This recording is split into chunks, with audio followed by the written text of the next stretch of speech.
good morning. Hello to all colleagues. Really big welcome to you all on our workshop on promoting wellbeing within learning and teaching through active learning. And in alignment with the kind of theme for today, we're hoping to go on a mini train ride with you. So we're really pleased you're joining us.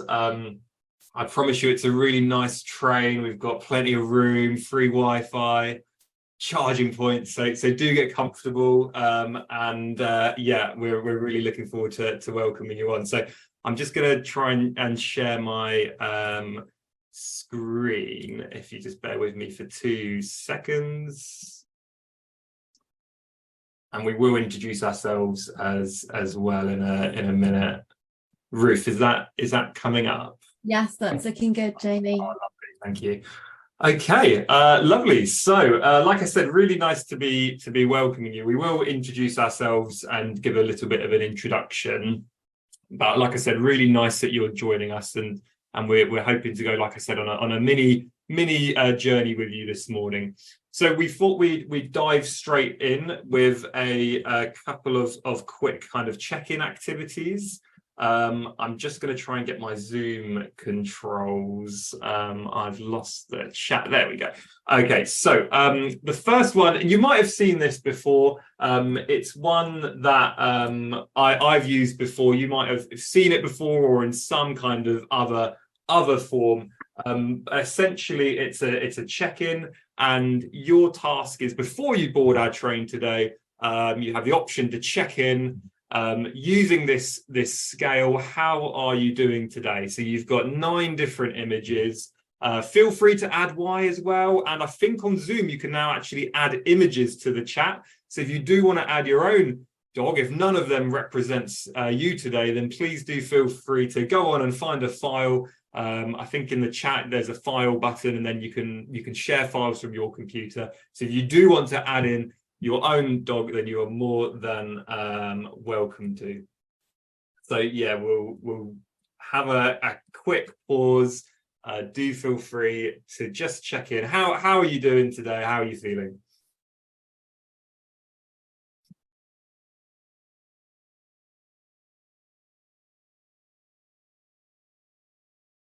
Okay, lovely. We've got some we've definitely got a few 8s, which is very good to see. Some very excited colleagues with us. We've got a few 2s as well. 2 looks a little bit kind of maybe apprehensive. Maybe they're a bit unsure about the train ride ahead. We've got number 4, a bit kind of inquisitive maybe. Ruth, what would your one be? Oh, I'm definitely an 8 today, because I'm very excited to be here and really excited to be with everyone and learn some new ideas as well. Nice. Yeah, I think I'm the same, definitely. Okay, lovely. There's also a few other kind of so check-ins are really nice, nice kind of way always to start sessions. There's lots of different ones of these. My colleague Isabel, who I think might even be here, has created one of her own dog called Paddy, which is amazing. So you maybe Isabel can share that. But there's loads of different types. I had a quick look yesterday. There's a Baby Yoda scale, if anyone's a fan of Star Wars. Even a Harry Potter check-in scale. You can choose what Harry Potter you're feeling like today. And even a SpongeBob one. So there's loads of different ones. And I even found one from a train-related check-in. So yeah, I mean, that did take a little bit of rummaging around the internet to find that. But yeah, so there's lots of different types of these. And they're really nice way to just, like I said, start the session, briefly kind of check in, start that kind of engagement, and start to kind of express, kind of creating that space to express emotions. We thought we'd try one other very quick check-in. And thank you all for posting some wonderful dog photos as well, by the way. These are all coming in now. Excellent. We thought we'd try one more check-in, which might not work, but we're hoping well, we'll give it a go. So we're hoping we can you can draw your mood, and essentially we're going to share the whiteboard feature on Zoom. and it will be like a big grid, and there'll be kind of like little spaces. So if you can try to keep within a kind of a 3x3 grid, be really creative here. You might want to consider like a vehicle or an animal or an object or any kind of thing. There's a couple of examples on the picture, and like I said, if it doesn't work, it's totally my fault. I tried this very last minute, but we're gonna try and give it a go at least. So I'm just gonna stop sharing my screen, and then we're back together, aren't we? And then whiteboard, and then if I go to new whiteboard, collaborating, hopefully this will come up in a second for everybody. And Ruth, you might need to talk me through about what you're seeing. Can you add stuff into that? Let's see. Yes. Oh, great. Okay, cool. So like I said, if you can try to keep within like a 3x3 grid, just because we've got a few people in the room. If you do want to have a go at drawing, hopefully you can. Oh yeah, there we go. I can see a few things coming up. Excellent. So there's some tools on the side, so you should be able to add shapes, and you can change the colors, and you can do kind of pens, highlighters, sticky notes, all sorts of interesting things. So yeah, we'll just kind of wait for a minute or two if you do just want to kind of draw your mood today. Like I said, be really creative, represent it in however way you want to, and then yeah, we'll see kind of what amazing images you come up with here. And thanks, Isabel, for showing the paddy scale. Yeah, that is pretty incredible.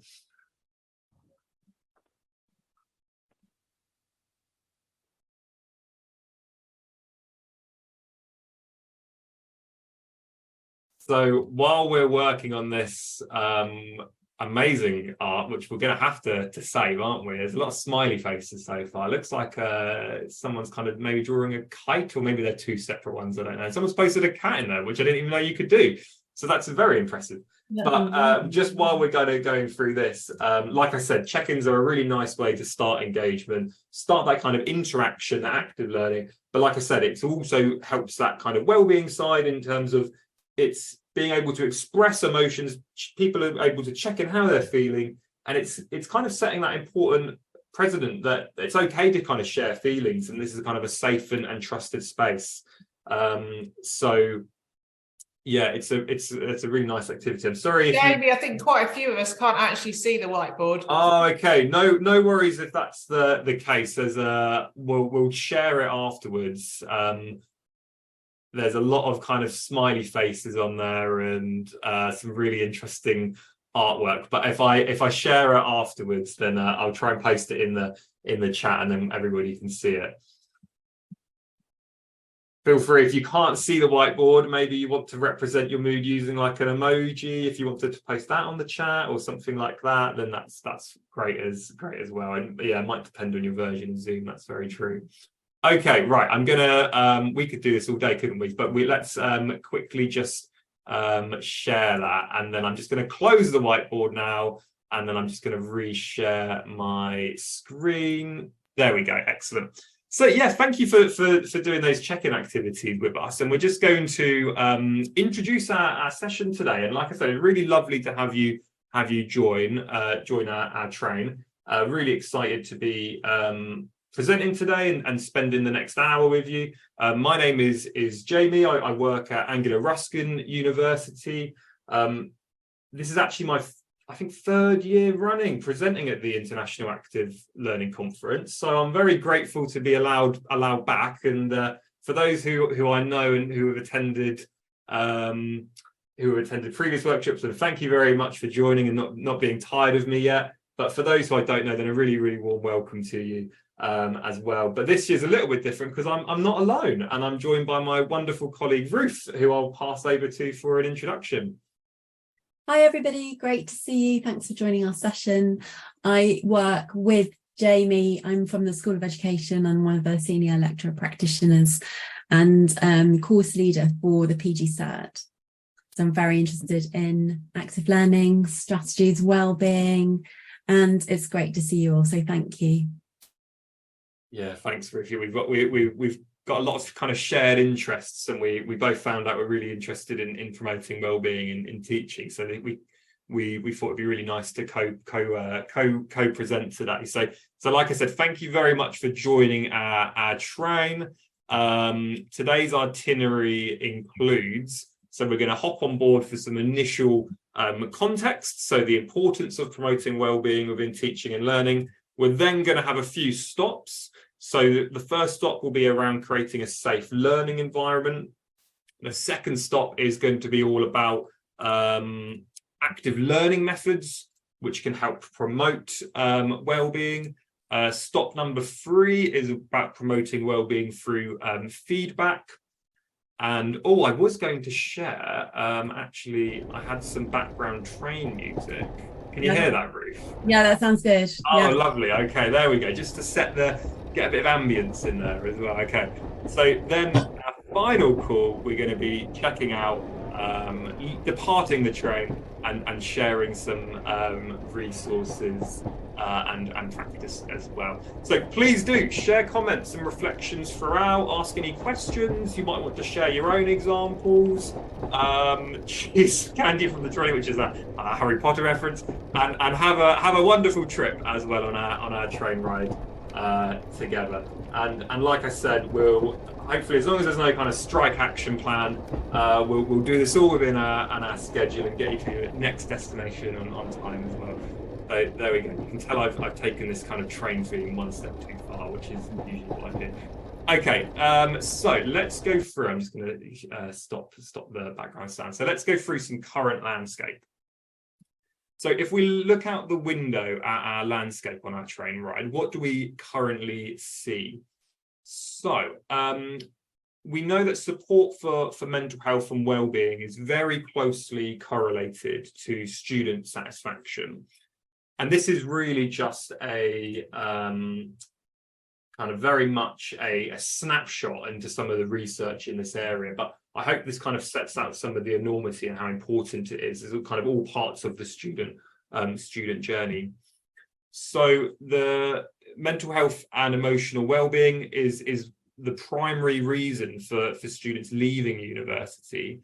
And some research from last year showed that students are actually more lonely than ever before. And this might be kind of one of the fallouts kind of from the pandemic, but almost 1 in 4 are lonely most or all of the time, which is actually a lot worse than data from the general population. Developing friendships is a primary reason to help a sense of belonging. And that's kind of where active learning and collaboration comes into play. And this is kind of what we're going to be exploring together today at lots of different points. There's also now a wellbeing question included in the National Student Survey as well, which you might be aware of.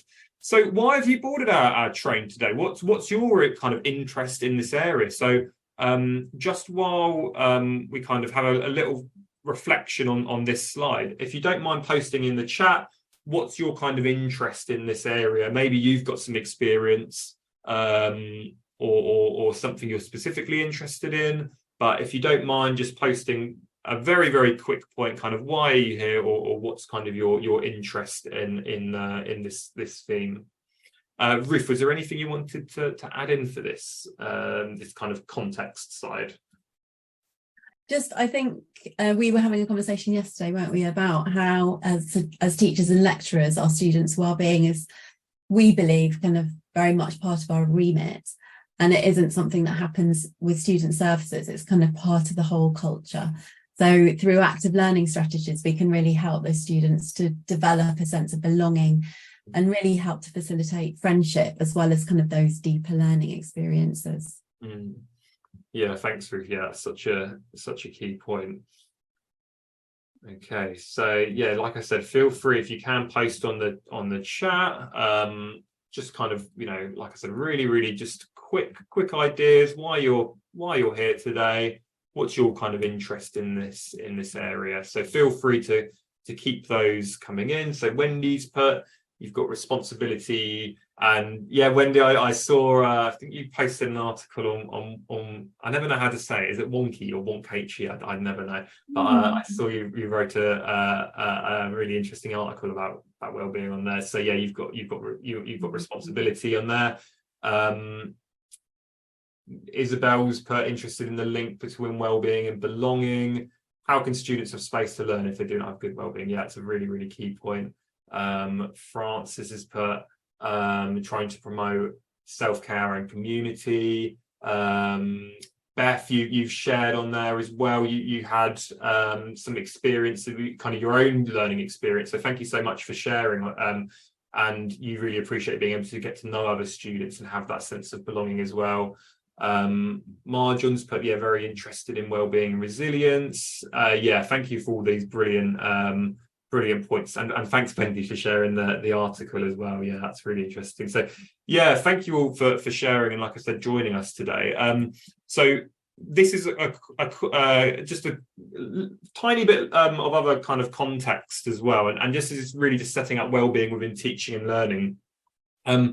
So this really, I guess some universities in the past might have approached, or maybe might have approached wellbeing in this sense that it was seen as very much the responsibility of student support, and a lot of maybe academics would think, and you know, these kind of feelings are completely normal, but I'm not a counsellor, it's kind of nothing to do with me, you know, wellbeing's not really my responsibility, kind of anything wellbeing related is student support. So that's kind of maybe a historic kind of model. Curriculum academic staff would be kind of signposting it all onto student support, and the kind of the sole emphasis on promoting wellbeing would be with them. Whereas I think actually what me and Ruth discuss often is really a collaborative, integrative wraparound approach is needed to support the student fully and really create that culture of support, and that it's not, shouldn't just rely on student support and student services. Actually, wellbeing is everybody's responsibility. So this is a model, so going from kind of that approach on the left to this, so student support at the heart, but also curriculum academic staff playing an equal part in this, and also university strategy and funding, and the student really being in the heart of it, in the middle there. So really kind of, like I said, wellbeing being everyone's responsibility. I think this is a model where more universities are trying to work towards. So a couple of quotes here as well. So if curriculum design, implementation and assessment are seen as core to the student experience, then mental wellbeing must be embedded within it rather than something which is an afterthought. And another one here, a well-designed and scaffolded curriculum can have a positive impact on wellbeing, and in turn, better and deeper learning, and indeed better levels of student satisfaction. So a curriculum with embedded wellbeing benefits all of us. And we think that, you know, developing the student as an individual, promoting wellbeing, it provides them with those skills and foundation for growth, and helps them to achieve their best potential. And me and Ruth think that active learning plays a real crucial part in that. And like I said, we're going to be kind of unpacking that a little bit more today. And a final kind of point here, it's really important not to conflate embedding wellbeing with making learning easier. There's a bit of a criticism of a wellbeing turn in HE, whereas actually it's not about making learning easier, it's about providing support for those to actually be able to achieve their full potential. So it's definitely not about making things easier, it's giving support there as well. Okay, so finally, before I first stop, this is just a very quick outline of some of the initiatives at ARU. We're really pleased, and we thought we'd just kind of throw this in here, but ARU was ranked first in the UK, 20th in the world for health and wellbeing in the 2022 Times THE Impact ranking. So just a very, very quick overview of some of the initiatives we've got for staff and students on there. And you can have a quick kind of read through of those. But as you can see, most of these are mostly separate to the teaching and learning curriculum side. So many students won't access these services or know about them. And actually their course and their learning is the aspect of university life they are usually most engaged with. So I think this really emphasizes, again, the importance of making sure wellbeing is embedded within the curriculum and active learning. And that takes us to our first stop of our ride today. So this is stop one. Hopefully you're all still with us, and I'm passing over to Ruth. Thanks, Jamie. So in the next few slides, we're just going to think about creating a safe learning environment to support student wellbeing. And I just want to talk about the rationale behind that, and then perhaps share some top tips with you as well. Okay, next slide. So in creating a safe learning environment, we kind of provide a really good foundation for active learning and nurture our students' well-being. And students have narratives, so they all kind of arrive at university with different stories about who they are as learners. And some of them have had really good experiences of learning and being learners, and others have had really bad experiences.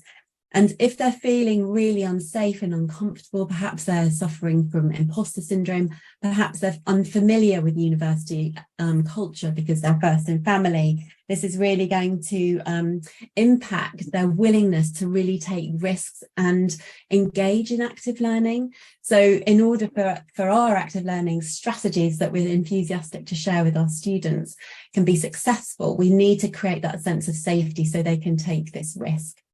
But students' learner identities can really be shaped by us. So even if we have students arriving in our classrooms and our lecture theatres with poor learner identities, there's so much that we can do to really kind of shift that. And creating a safe learning environment really allows that risk taking, which is so essential. And I think what Vicky was saying in the chat is about creating a safe learning space so that learning can happen, because that's the first step, really, creating that sense of safety.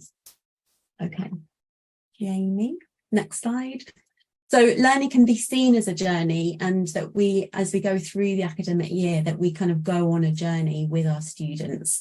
And through creating a positive learning environment, our students can really flourish, I love that word, and thrive. But they really need to be seen as a whole person so that they can feel safe.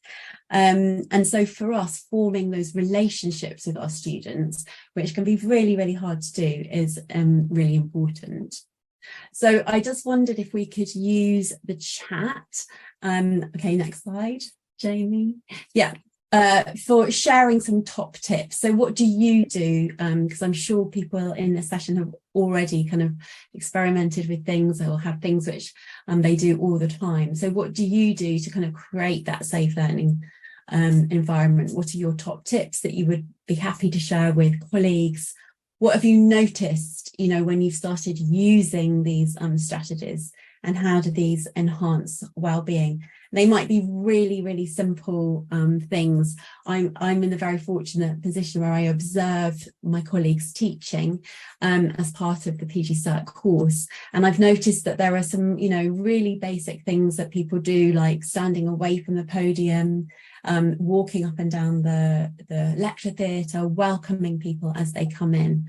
But I wonder if other people have got some things that they do to help develop that sense of belonging and to make the students feel really welcome and really safe.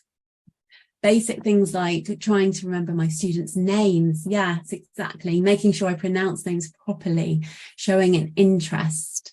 Yeah, all of those things are really powerful. Thank you for sharing those. How are you feeling? Anyone got a birthday coming up? If a new film comes out at the cinema, discussing that really helps to, create a nice, relaxed atmosphere. Absolutely. Trying to use names where possible, sharing my own journey. Yeah, there's some research to show that really helps. Introduce yourself, the course, and students to each other pre-university, building a community before day one.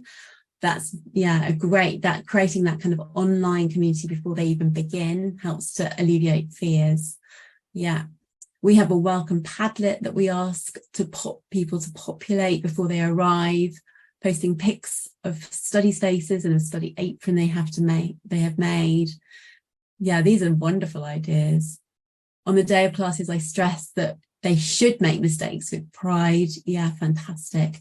My teaching all takes place online, but I make a real effort to use students' names and speak to individuals each lesson to create a familiar, friendly online space. Yeah, I think online is particularly challenging, but that sounds great. And all my emails and messages to the class with a reminder to get in touch if they are unsure about anything. Yeah, I think just reiterating that message that we're there for them to reach out to, I think is great. We used spiral journal activity in the first session. Oh, that does sound interesting. Yeah. Please, can you share that spiral journal activity? That sounds amazing. So yeah, all of these things that are in the chat, encouraging sharing of pronouns, setting up online spaces. Yeah, you've got some wonderful ideas there, and they're simple and easy to do, but it's just about kind of embedding those into our practice. And I think once you start doing those things, students almost expect you to do them, and so they become much more comfortable in your classes, you know, when they arrive. So yeah, brilliant. Thank you for sharing those. Okay, Jamie, next slide, please. So this is something I've been thinking about a lot, and you know, for many of you, maybe this is something you've already considered, but I think that learning is such an emotional process, and sometimes I know myself that when I've walked into a teaching session, I've had the content of the session and the activities of the session on, you know, the top of my mind, and that's what I've been really, really focused on. But what I've been trying to do is really reflect on the different emotions in the room, and to really consider, you know, that all of the people in that room may be feeling very, very different. And sometimes through doing a simple activity like checking in, how are you feeling today, either online or, you know, just in person, I think really helps to kind of create that safety, and it communicates to the students that we really care about them as kind of holistic, you know, on a holistic level as whole people.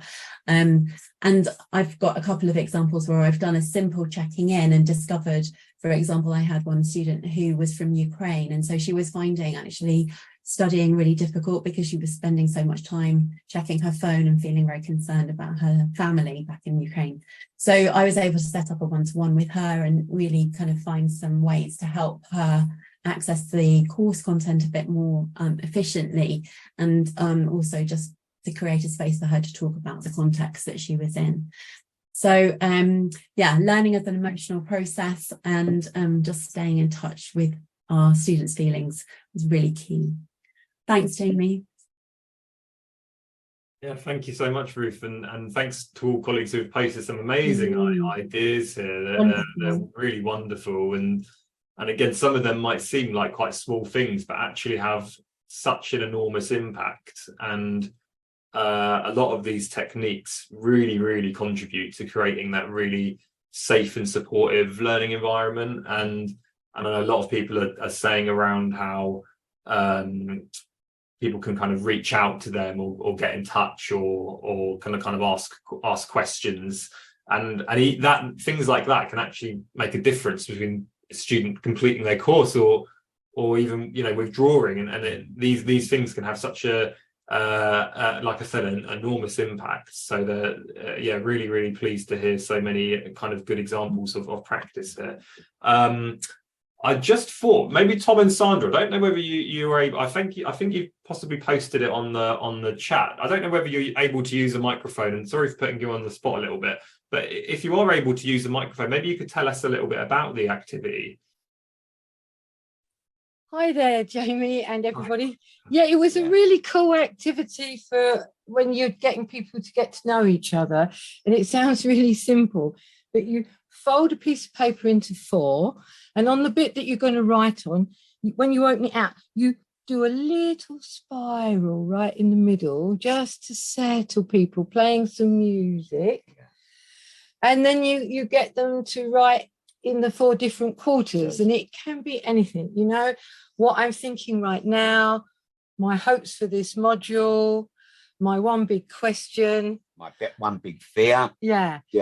And it is so simple, but we've done all sorts of settling activities on the PG Cert, but over the years, this is the one that everybody loved. And came up in the assessments as well, in learning logs and in the final piece, was how powerful they found it. And what's really interesting, I love the last presentation about that fear that you go in, what you're thinking about as the tutor, Am I going to make myself look stupid? Are they going to get up and walk out? That fear that's on your mind, not on their mind. And this activity really takes you back to those. And Maha Bali posted that. If anyone tries this, please give me feedback. And she is brilliant. And we gave her feedback from their learning logs of what. And she said, thank you, because she's kept, come. Yeah, amazing. Yeah, thank you so much there. Yeah, it sounds like a really amazing activity. I'm definitely gonna try it out. Yeah, it's so nice when you find an activity like that, which like you said, they obviously, your students remembered it afterwards, and it made, like I said, such a big kind of impact on their learning, and really kind of helped to bring those feelings to the surface and create that really good environment. So thank you so much, Tom and Sandra. And thank you. What a lovely session that brings that to the fore. Yeah, absolutely. And there's something similar which I'll talk about later, actually, which you might be interested in, which kind of has some similarities to that. But yeah, definitely gonna try that out. So I think we'll go on to our next stop. So I think our train is currently on time, which is good.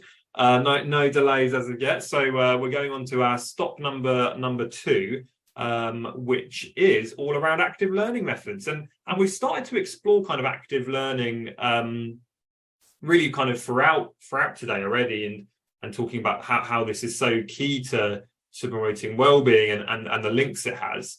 And we'll just go through a few kind of methods, but mainly kind of some other kind of general tips, I guess, to promote well-being. And these are just 5 ideas from me and Ruth. But then there'll be an opportunity to share some of your own ideas as well, to kind of talk about how you promote well-being within your teaching, or maybe even your colleagues, or kind of any other areas. So just a few ideas to share here. So the first one, which very much kind of relates to the activity we were just talking about, is building that kind of sense of community and building a sense of belonging. And I think the best ways to do this are through icebreakers and starters, and having very inclusive learning, lots of variety and options, and sharing achievements. I think somebody mentioned earlier around having kind of some space at the beginning where people could kind of share things, or what's kind of going on, or maybe any achievements. And this is a really nice idea to do that at the beginning. Some different icebreakers and starters. I'll just show you a couple of examples here. So out of all the kind of, I never use the word icebreaker because it tends to send people into kind of recoil sometimes. It's a bit of a scary word, isn't it, icebreaker?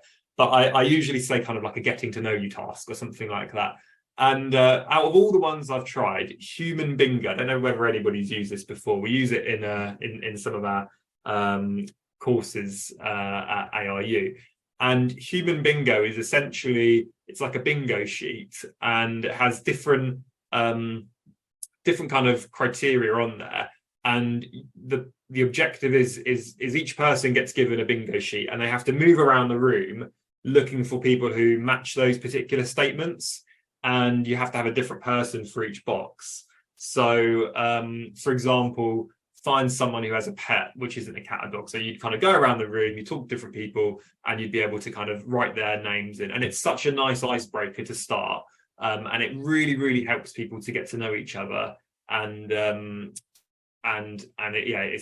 very, very kind of interactive, really, really fun activity. The other thing is, and I think a few people have mentioned they do very similar to this, is some sort of kind of pre-course activity where you can get to know each other. So this is something that I've used in the past, and it's called the coat of arms activity. And I use Padlet for it.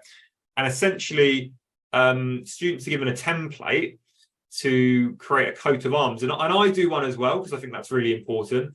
And in this coat of arms, they can kind of design it how they want, but essentially it's 4 sections, and they write a bit of an introduction about them, some of their hobbies and talents, some of their greatest achievements, and some of their goals as well for the upcoming year. So they kind of write this coat of arms. It usually doesn't take too long, and they post it onto the Padlet, and then everybody can see people joining before the course. And you can see here, I don't know if you can see, I know there might be quite small writing. We'll send the slides around afterwards. But I was truly amazed that other students were commenting on other students' coat of arms and giving them such nice encouragement and welcomes. And somebody posted some artwork and people saying, oh yeah, you know, your art's brilliant, they're blown away by it.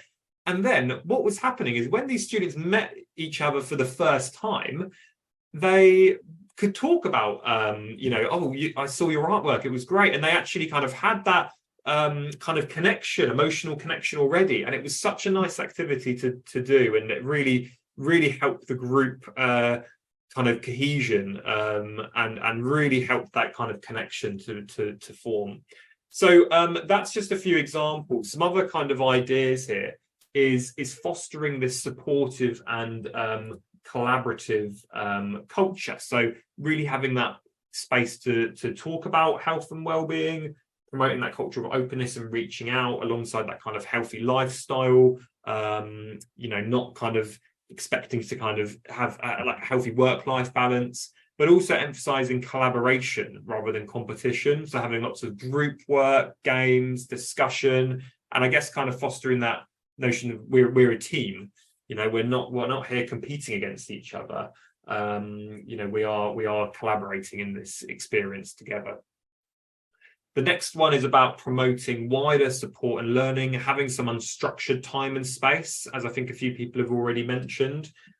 This can really help, again, take students kind of taking ownership of their own learning and being, you know, more involved and having some unstructured space where they can kind of meet up and form study groups, for example, or I know some groups have like a cake and chat, like weekly kind of catch up, or other kind of virtual spaces, or, you know, whatever kind of works. But that can be really, really helpful, and sharing kind of resources and support, but also referring and signposting to all the other support available as well.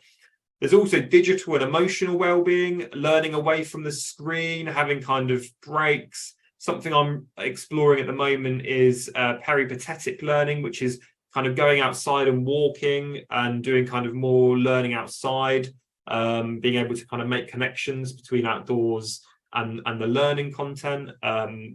It's really, really interesting area, but also other opportunities for outdoor learning, but also supporting like skills development, and there's a couple of examples there. But then finally looking after you, and me and Ruth were discussing this morning, and being kind of self-kind, having that work-life balance. And actually, if you're and Ruth, you put this much more kind of, you're much more articulate than I am, but we talked about how if you're wanting to promote active learning and kind of taking those risks and creating that really engaging, enthusiastic environment, then actually when you're kind of in feeling your best, that's kind of when you're able to thrive like that, rather than kind of, you know, go on autopilot or you know, kind of do what you usually do. I think looking after you really does promote active learning for you as a practitioner as much as it does to your students as well. So yeah, Ruth, was there anything else kind of on this, any other kind of follow-up points there? I guess there's that link between enthusiasm and kind of inspiring your students. So there's lots of links between, if you can be really enthusiastic about your subject and your pedagogy and the way you deliver your sessions, that's very infectious and encourages the students to kind of really lean into their learning.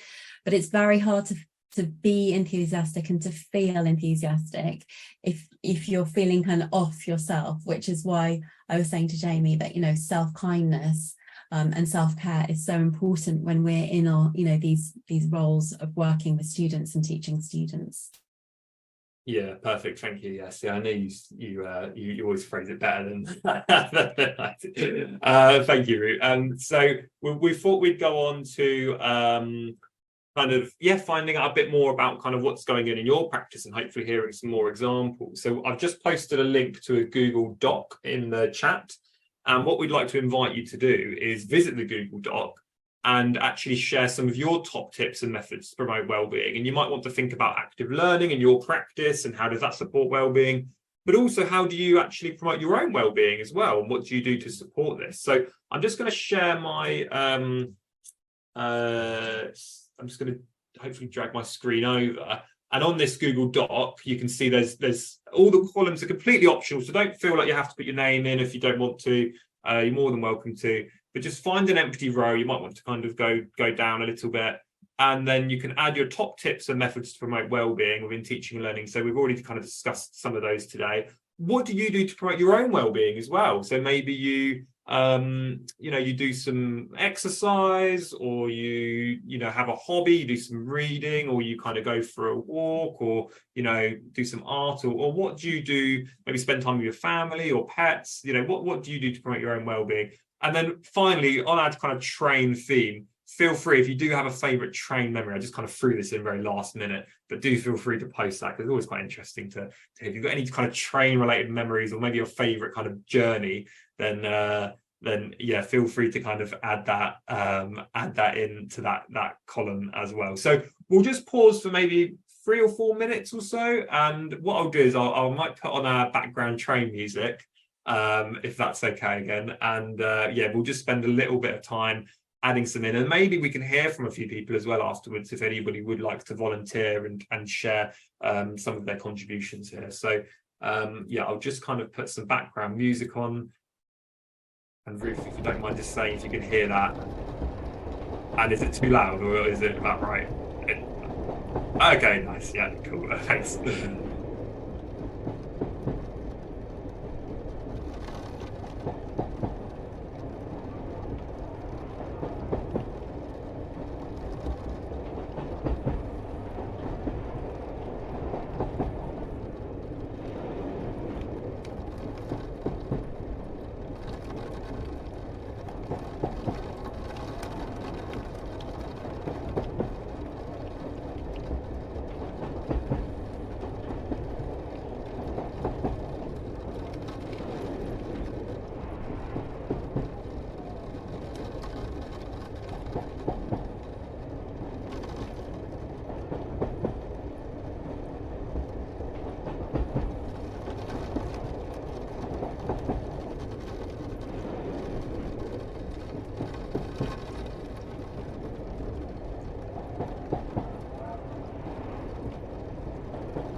So once you've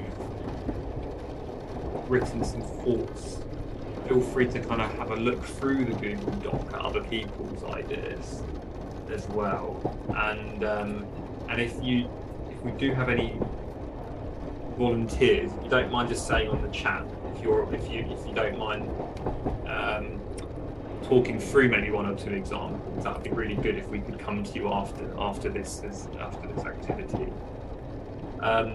The other quick point is apparently train noises are a form of ASMR and help people fall asleep. So it's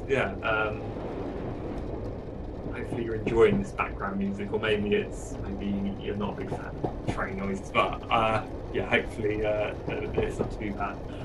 Making me feel a bit sleepy, Jamie. Yeah. Maybe we need some like whistles and steam noises. And, yeah. I think it's very soothing. It is, isn't it? It's very nice. Yeah, quite relaxing. Maybe too relaxing.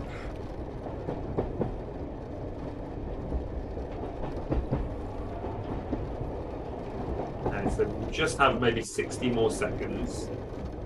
There's some wonderful ideas coming up on the Google Doc.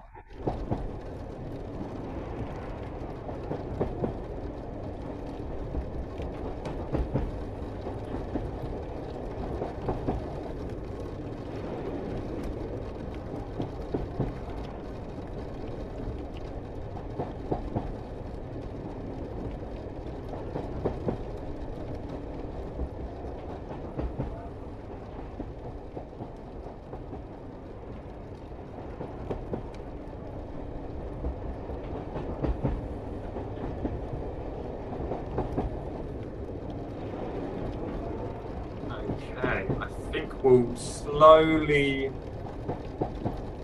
fade our train music out. There we go. And yeah, thank you so much. Like Ruth just said, there's some amazing points on here.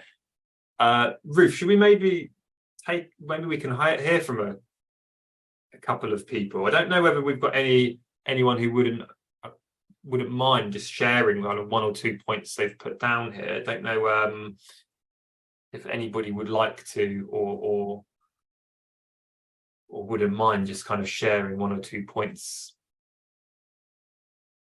Feel free to come on the mic, or I can't really see. I don't know if there's hands up on Zoom. Vicky, I don't know if maybe you've got. Yeah. I'm happy to see things. I think sometimes other people have posted about it. As an academic staff developer, I think it's okay to have some sort of element of vulnerability in terms of sharing your own experiences. So I often joke with people who are new to teaching. When I started lecturing in 2008, got the worst feedback ever from a student, and of course it was anonymous.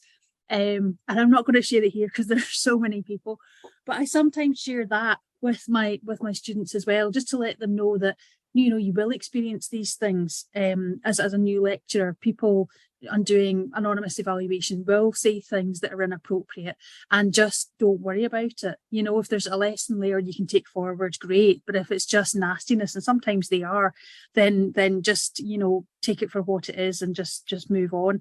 So I think being vulnerable as an educator, I think helps to build a kind of rapport with your learners. And it's that idea as well, I think, of going on a journey with people. People often say when you go a walk with somebody or you walk through the landscape with somebody, you often share stories and anecdotes. And I think that's why going through a shared journey is really important too. So that was my 2 cents. Yeah, thanks so much, Vicky. Yeah, really, really nice ideas, and yeah, vulnerability is such a good point to mention. And again, it helps kind of emphasize that the journey is always, it's never, there's no such thing as kind of like a perfect journey, and we all have kind of points and challenges and like failures, if I don't don't like that term. It's always kind of learning from experiences, but things don't always necessarily go to plan. And actually, if they hear that from the lecturers or from people they're working with, that really kind of normalizes that, doesn't it, and makes that kind of a really safe space. So thank you so much for sharing, Vicky. Maybe we could have one more person, if there's anybody else who wouldn't mind just sharing here. I'm happy to share, Jamie. Oh, thanks, Emma. Yeah, that'd be brilliant. No worries. So one of the things, I haven't written it in yet because I need to try and make it concise enough to write it down. But some of the things I work at a widening participation university, and a lot of our students have the fear when it comes to engaging with what they perceive as academic work. So things like I think in HE, we kind of concentrate a lot on the processes, for example, of how to read a paper, how to analyse a piece of work, how to do these things. And actually, it's the step before that I've found our students need. And so I run an activity with all our students on our campus around the procrastination or avoidance techniques in terms of engaging with a paper. So I'll give them a paper to read and I'll say 10 minutes, and you can guarantee that within 30 seconds, a minute, we've got people that are picking their phones up. Some people will go and get a drink of water. Some others will be furiously highlighting, but not actually reading necessarily. And so I let that happen for a bit, and then we do a little debrief of what's preventing them from engaging with the material in the first place, so that they can figure out their own kind of actions for being able to engage with the how. So I think we probably need to do a lot more work, my view is, with students on the emotional and social connections with academia, rather than the nuts and bolts of how. Yeah, it's such a good Ruth. Did you want to come in? Oh, I just loved everything you said, Emma, because I think it is the emotions that are the barrier to learning quite often, and it is that kind of feeling like how am I going to read an article? Why would I know how to do that? Why would I have anything to say about it? That can really get in the way. So that those kind of negative self-talk can, I think, lead to that avoidance and procrastination. So anything that you can do, I think that's lovely. That pre-step to how to engage, I think, is really important. So thank you.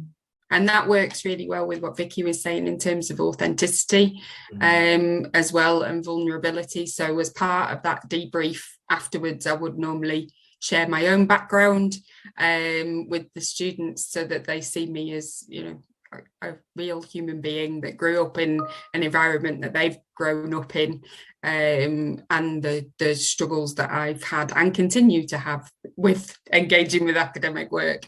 So I think that is is a really important thing as well, that Vicky was saying.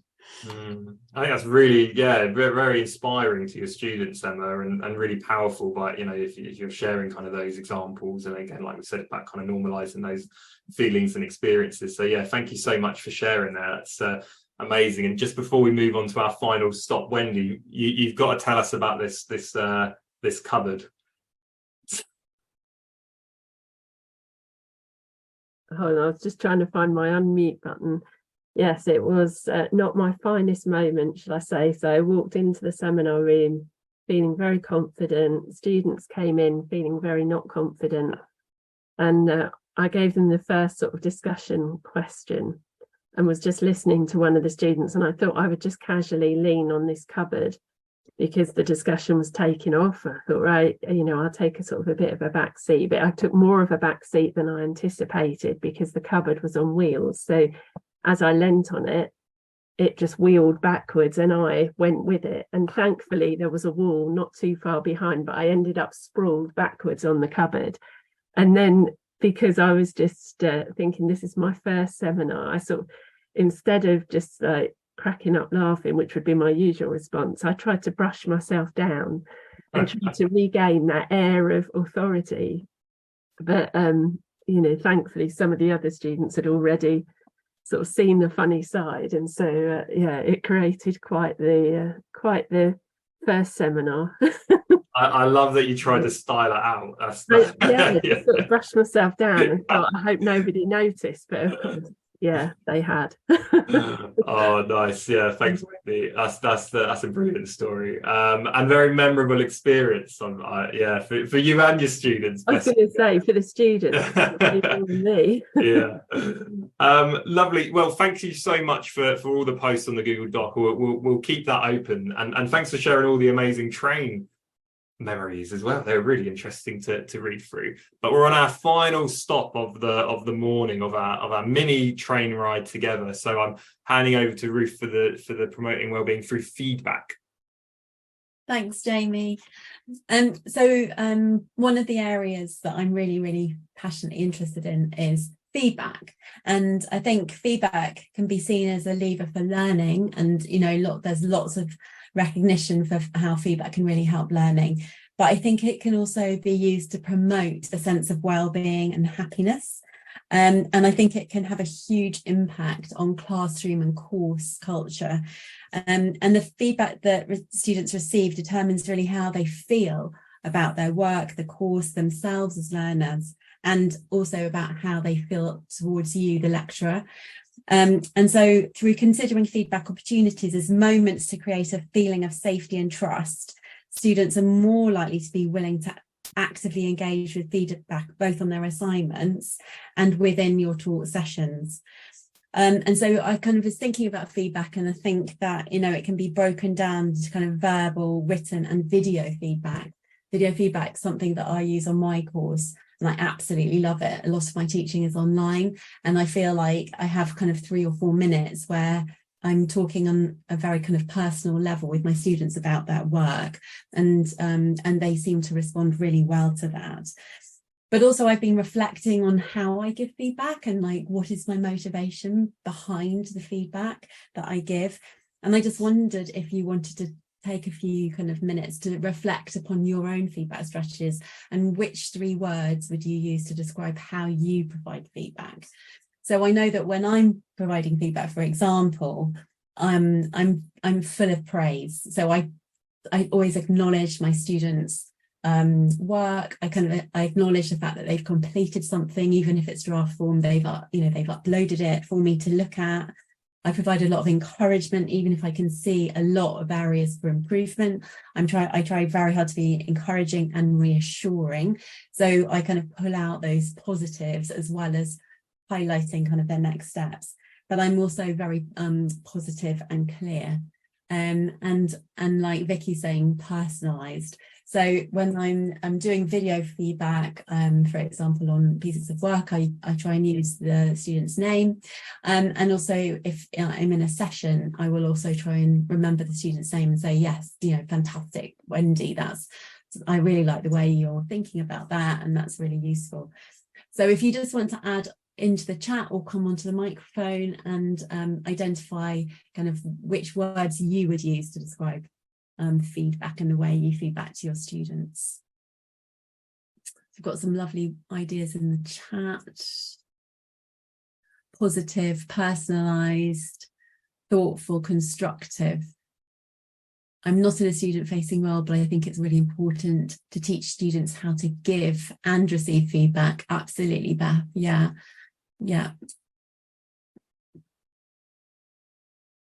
Constructive, focused, positive. Thank you, Wendy. Authentic, human, developmental. Sue, thank you.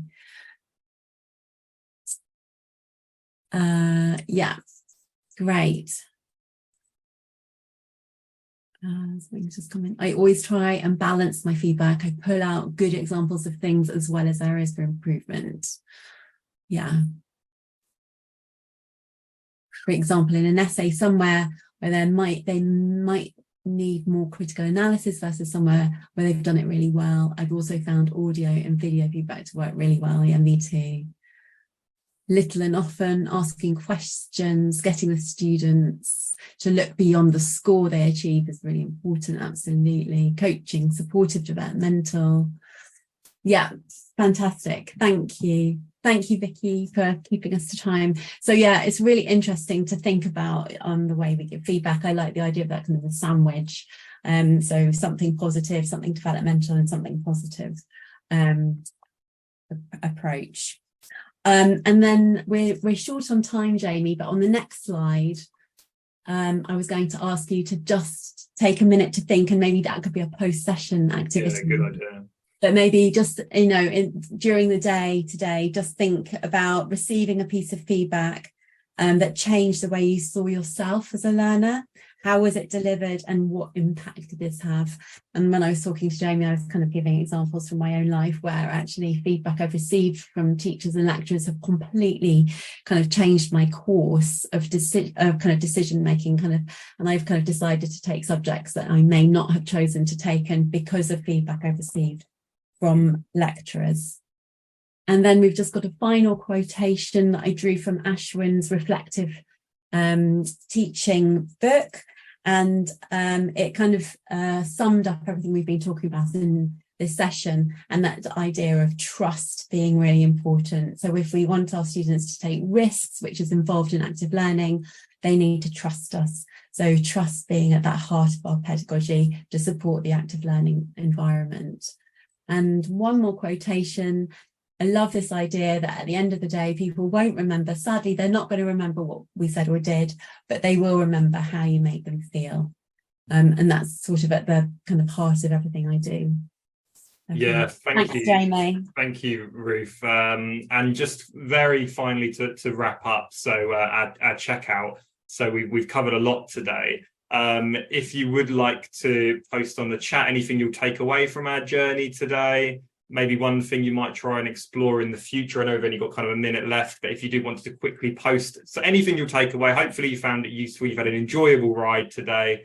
But yeah, feel free to post anything on the chat. We do have some references and further reading on there as well. So lots of kind of sources if you wanted to explore more in this area. But like for me and Ruth, thank you so much for joining us. I hope you've enjoyed the trip. We are both, please do reach out to us to discuss anything further. And also you might have noticed some nature on the kind of slides, and this is research from Mind, which says bringing nature into your day-to-day life can help improve well-being. So hopefully even if even kind of that as at least as hopefully today brought a bit of nature into your into your day today. But like I said, if you do want to quickly post anything on the chat about anything you'll take away from today, then that would be really appreciated. And Ruth, any kind of last words as well? Oh, I just wanted to say thank you to all the participants. You've been absolutely fantastic, and I've really enjoyed the session. So thank you for joining in and sharing your amazing practice as well.